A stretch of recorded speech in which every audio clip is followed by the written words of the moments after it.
Le Global Digital Forum en Russie, 114 pays. Je suis Amadou Tall de la République de Guinée. I'm from Botswana. I'm from Morocco.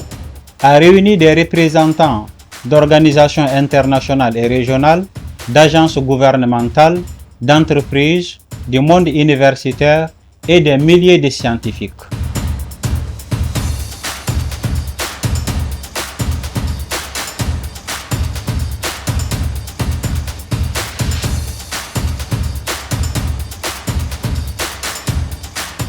Des créateurs de contenus digitaux, des activistes et des startups ont confronté leur expérience du numérique à l'expérience russe. I'm a Je suis blogueuse ici en Russie et mon parcours a commencé ici. I'm a vice president of Moroccan Youth Parliament for Water. Je suis vice-président du Parlement marocain de jeunes pour l'eau. Je travaille également avec des ONG, des étudiants dans de nombreux domaines comme le développement durable, le changement climatique et la croissance de l'Afrique vers un avenir meilleur. Africa to the better future. Moi, je suis un écosystème builder. Ça veut dire que dans mon pays, en Guinée, je participe à la structuration de l'écosystème. Je côtoie énormément de startups. Donc, venir à cet événement me permet d'être connecté aux tendances digitales et de l'innovation des startups dans un écosystème qui est très différent de celui de nôtre, mais qui peut avoir à peu près des défis similaires. I'm going to be continuing vlogging. Je vais continuer à vlogger sur la Russie, mais le seul problème, c'est que le VPN et la monétisation sont les seules choses qui me stressent. Je ne peux pas monétiser mon contenu ici en Russie, même si je vais quand même créer du contenu sur la Russie. Et à cause des sanctions, on ne peut pas monétiser le contenu que l'on crée ici. Donc, c'est le seul problème que j'ai avec la Russie. Mais, en fin de compte, je vais continuer à vlogger sur ma vie en Russie parce que c'est mon métier. Je suis une créatrice de lifestyle, je suis une vloggeuse de voyage, je fais aussi du développement personnel. Et rencontrer des pays comme le Mali, le Sénégal et d'autres pays qui ont les mêmes conditions systémiques que moi me permet d'échanger des expériences et de mieux en fait calibrer les actions que nous sommes en train de faire en Guinée dans le cadre de l'amélioration de l'écosystème startup. Qu'est-ce que vous avez retenu dans l'expérience riche de la digitalisation que l'Afrique peut reprendre ses ailes? Tu sais déjà, l'Afrique et la Russie, c'est le futur. Tu sais déjà qu'on a l'USA. Les États-Unis et la Chine, ce sont des puissances hégémoniques, mais nous avons maintenant besoin de nouveaux bâtiments, de nouveaux protocoles, de nouveaux contrats pour bâtir un nouvel avenir. A new future. So that's what we are here to build a new partnership with Russia and Africa also. So this is a great opportunity to be here and to discover what it means the digital forum, global digital forum, what it means the vision of Russian African cooperation. That's what's a great opportunity. Honnêtement, ce que j'aimerais que surtout les autorités russes fassent, c'est simplement que les sanctions cessent. Je veux juste que ces guerres cessent pour que tout redevienne à la normale. Nous pourrions être capables de monétiser correctement en Russie. Si cela pouvait arriver, ce serait la meilleure chose à faire. Et deuxièmement, peut-être les collaborations avec des marques. Thank you for having me. Le Mali a participé au forum à travers une grande représentation composée d'une délégation gouvernementale, d'associations et de créateurs de contenus digitaux. Le Mali était représenté à tous les niveaux du forum. Par exemple, notre compatriote Amadou Ba était parmi les panélistes. Tu es là depuis quelques jours pour le forum. Qu'est-ce que nous pouvons retenir de ta participation? Moi, personnellement, j'étais là en tant que panéliste. Justement, j'aimerais que tu me parles de ton panel. Tu as parlé de quoi? Donc, sur mon panel, on devait aborder le sujet des stéréotypes concernant l'Afrique et la Russie et d'en profiter, d'écorcher aussi un peu tout ce qui est désinformation. On sait que d'actualité, la désinformation a pris une certaine ampleur. Mentir devient finalement une habitude chez tous les médias. Et parfois, quand ils parlent de guerre communicationnelle, je trouve que ça quitte le contexte, mais ça se déplace à une course au mensonge. Ce qu'il faut éviter, ça peut détruire un pays et ça commence à s'installer un peu partout en Afrique. J'ai baladé mon micro pour recueillir les impressions des participants maliens. Bonjour, Bonjour. présentez-vous s'il vous plaît.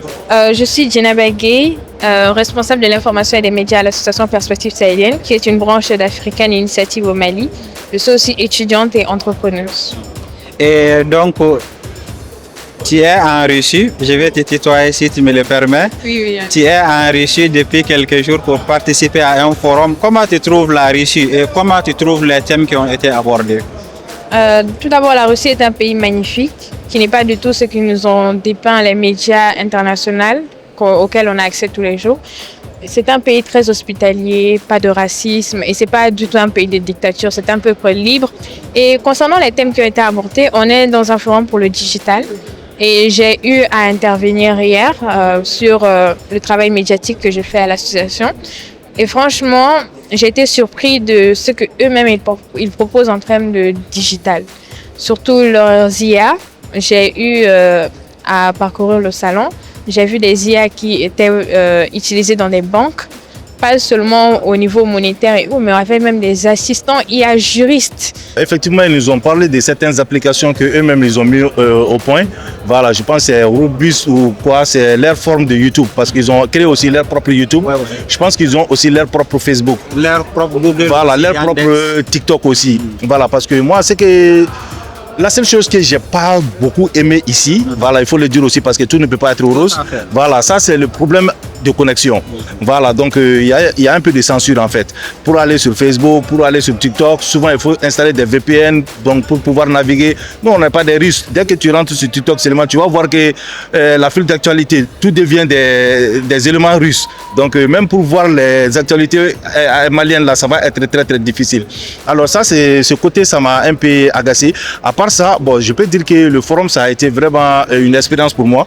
Quand tu viens seul et que tu le dis, les gens ont l'impression que tu fais de la propagande, mais je suis très content de voir d'autres Maliens ici qui puissent observer eux-mêmes de leurs propres yeux et de voir que la Russie est vraiment développée. Ça, c'est la 7e ville, c'est plus développé que certaines capitales.